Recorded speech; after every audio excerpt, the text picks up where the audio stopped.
Sir यहाँ पे सवाल ये उठता है कि अब सरकार को क्या करना चाहिए, क्योंकि अब सरकार के पास तो एफसीआई में गेहूं है नहीं, जितना वो खरीदते थे हर साल उनसे भी कम है उनके पास।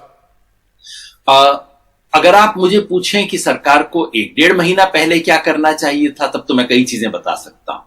आज क्या करना चाहिए, मैं दो ही चीज समझता हूं। नंबर 1, सरकार यदि किसानों की, अभी भी बहुत किसानों के पास गेहूं बचा हुआ है और सरकार ने कल ही फैसला लिया है कि चलिए हम गेहूं की खरीद अब भी जारी रखेंगे, 31 मई तक जारी रखेंगे, लेकिन क्या आप किसान को उसके लिए 200-250 रुपए एक्स्ट्रा प्रति क्विंटल नहीं दे सकते? सरकार 250 रुपया कम से कम, मैं तो कहूंगा 500, पर 250 रुपया कम से कम बोनस दे किसानों को, तो आज भी जितना गेहूं किसानों के घर में पड़ा है, किसानों ने रोक रखा है, सारा गेहूं आएगा, आपके एफसीआई के पास पर्याप्त स्टॉक हो जाएगा।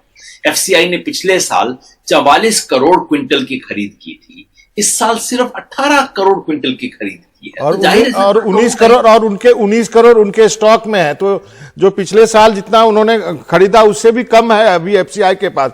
लेकिन मेरा ये कहना सवाल ये है कि सर इस बार प्राइवेट प्लेयर ने भी खूब खरीदा है। लोगों ने कहा गया कि किसान गेहूं लेके मंडी, सरकारी मंडी गया नहीं।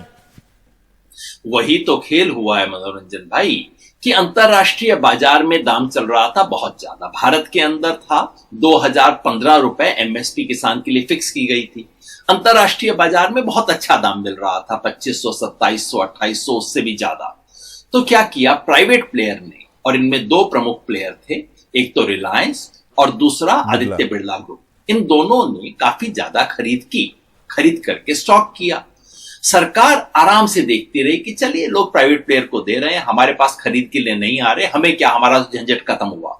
जबकि करना यह चाहिए था कि सरकार को आगे बढ़ के कहना चाहिए था, हम 100 रुपया ज्यादा देंगे, हम 150 रुपया बोनस देंगे और हम खरीद करेंगे।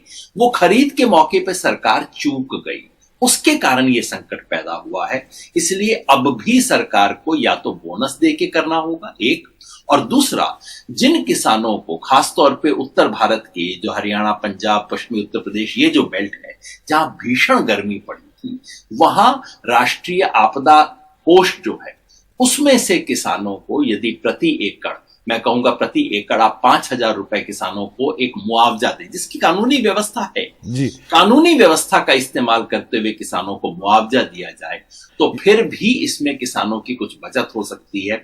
लेकिन ये फिर दिखाता है मनोरंजन भाई, एक बार फिर ये जो लोग कहते थे बाजार से किसान का सब कुछ ठीक हो जाएगा, तो सर इसका उपभोक्ता के लिए क्या असर होगा? हमारी रोटी, आटा महंगा हो जाएगा?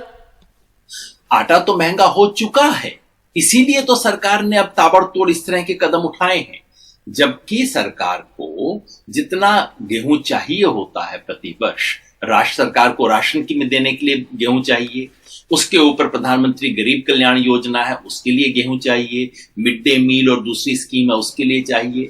सरकार को कम से कम 7-8 करोड़ क्विंटल के करीब रखना होता है, जिसको बफर स्टॉक कहा जाता है। कल को कोई इमरजेंसी हो जाए तो सरकार के पास इतना होना चाहिए ताकि देश कहीं भूखा ना रह जाए।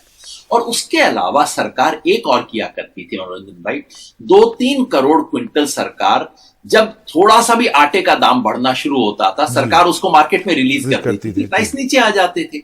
अब सरकार के पास वो बचा नहीं, जिसके कारण आटे के दाम बढ़ रहे हैं और सरकार के हाथ बंधे हुए हैं।